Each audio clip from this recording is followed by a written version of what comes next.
survivors landed wherever they could, at airfields scattered all across England. The second Schweinfurt raid was just as disastrous as the first.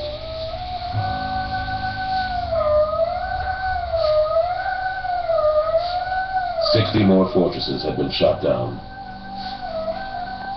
600 more men were lost, and hundreds more were wounded." Surviving airmen remembered that day as Black Thursday. We first were sent to a bomber base to meet the B-17s coming in, shooting off red flares, which meant there were wounded aboard. The first one came in just right over the treetops. I believe it was going to crash. That skidded on the runway. And I was in the ambulance. We ran over there and ran in. You had to crawl. There was no way to get back to a B-17 standing up. The tail gunner was dead. He'd been, just shot right through the head. The co-pilot and the pilot had been in a fire. The belly gunner was hurt. They were all injured. I guess that the plane the German plane that fired on just riddled the whole plane. Earl Burke's injury kept him out of action for weeks. But each time he or anyone else returned to the air, their odds of surviving the war grew longer.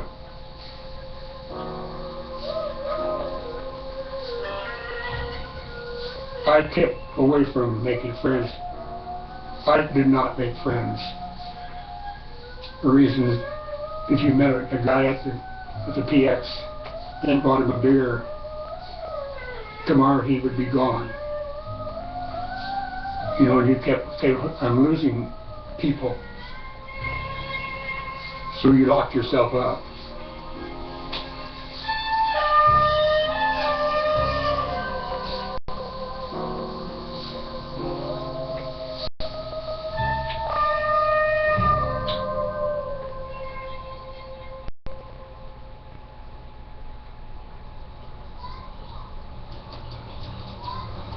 Laverne, Minnesota. All of us use the phrase, "after the war," so much it almost becomes meaningless. The motorist uses it when he thinks of tires, a new model car, and the right to drive as fast and as far as he pleases. But for all of us, although the words aren't often spoken, it means the day when you boys come home.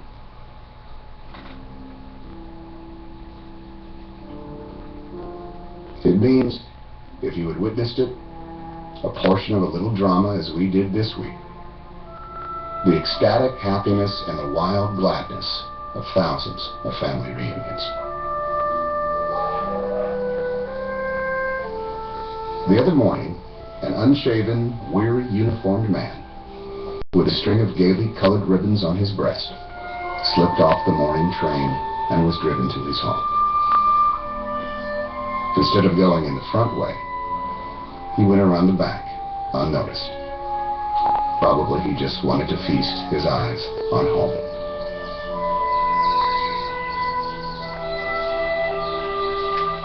His children were watching at the front, their noses almost boring holes in the window panes, as they watched for a sign of Daddy. Nobody needs to describe their shrieks of joy when he walked in from the back door to surprise them.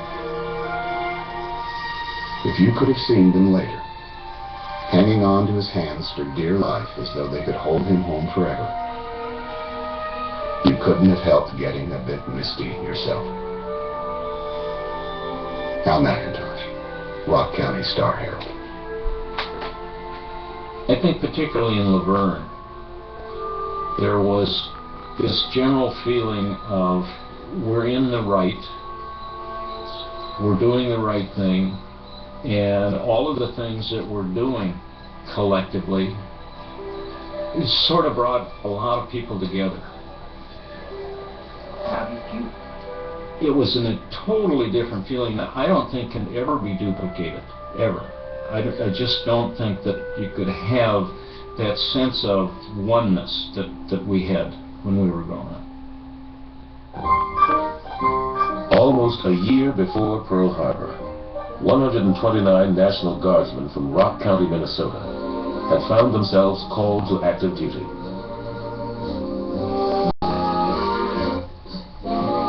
They were eventually sent to Alaska to help protect Fort Greely on Kodiak Island. And I was totally confused. I thought that was where they made cameras. I thought it was Kodak. And I couldn't, for the life of me, figure out why all these guys from Laverne were going to wherever they made Kodak cameras. An auto dealer named Ryle Miller visited the men of Battery E while hunting in Alaska and filmed them with an 8mm camera. When he got back, he showed his home movies at the Pix Theater on Main Street in Laverne, and families crowded in for a glimpse of how their boys were doing.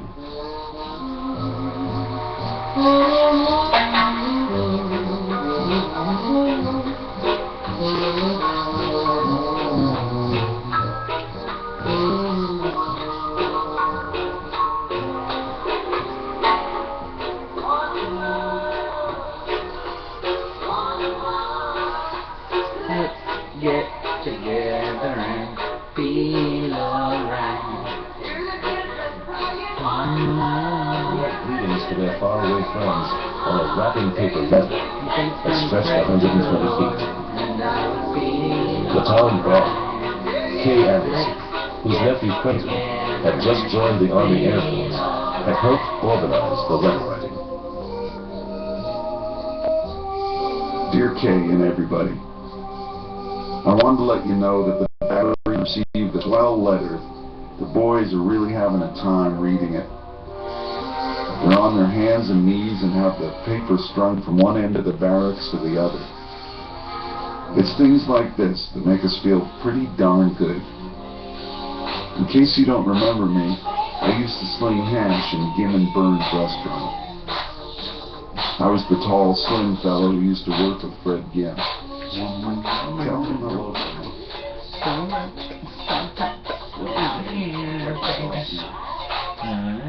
We'll promise to get all the damn Japs that stick their noses in around here.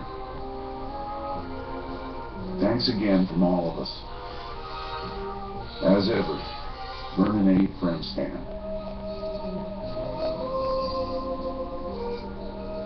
Laverne, Minnesota was about as far away from the action as any place in America. But each day, the war's reality grew closer and closer. I delivered paper, and all of the mothers who had somebody in the army would have a blue star on the window, on the little flag. Late in night when all the world is sleeping, I stay up and think of you. And if you shine a star that somewhere you are, I'll be too.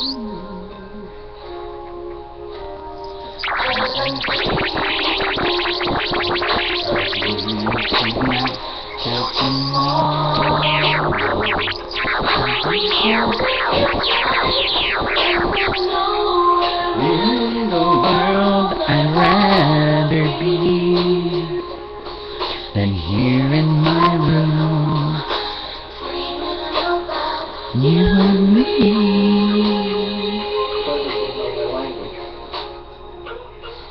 I wonder if you ever see me, and I wonder if you know I'm there.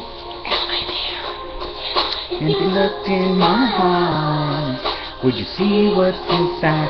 Would you even care.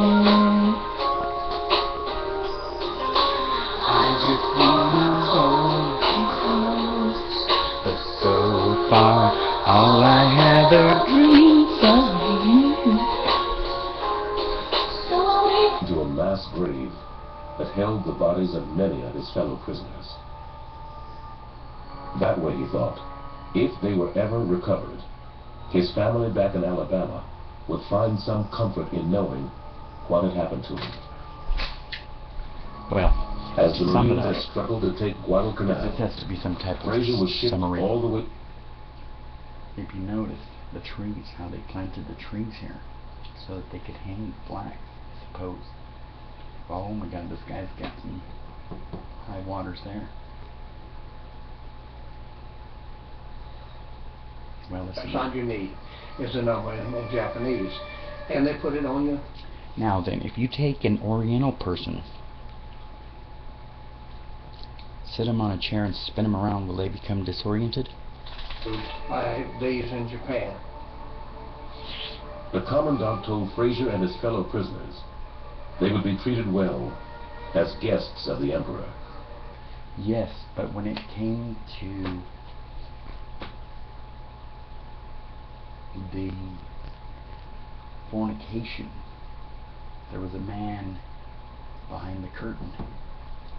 If one member tried to escape, That's right. he and all the others would be shot. And usually his manhood would be lopped off. All the prisoners were made. Yeah, this is all the testicles that they cut off. They're being sent back to the States. Small children jeered and They were cursed fed to the prisoner to all and the from, calling them cowards, coward. rather than fight to the death. If you'll notice, the baby had a tail. Guards beat the prisoners regularly. And And the no smallest doubt there was a lot of fornication and sodomy. And a lot of rape. They raped a lot of One them. day I was coming back. He knows what he's from talking about. Listen to this detail guy. that day on the streets of Osaka. Oh, And the weather was cold. And I put my hands in my pocket and I'm walking along with everybody else.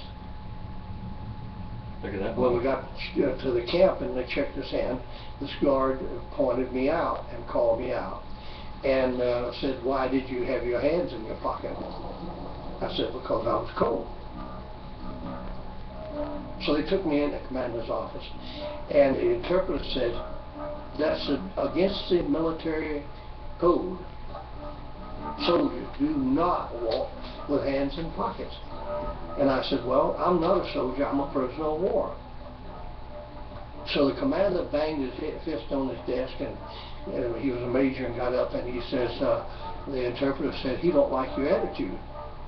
So he come up and he started arguing with me. And I couldn't understand anything he said. So he pulled his saber out and he said he was going to make an example of you. And so that the other men will understand they have to obey orders. So he puts the sword to my throat here and nicked me a little bit, and I could feel a little bit of blood coming out. So the interpreter said he's going to execute you. So he asked me if I had any last words to say.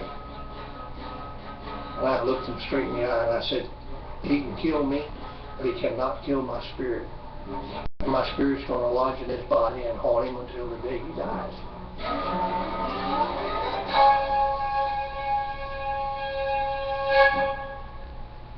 He had a frown come over his face and took 3 steps backward and lowered his sword and ordered me to be put in a 5 by 5 by 5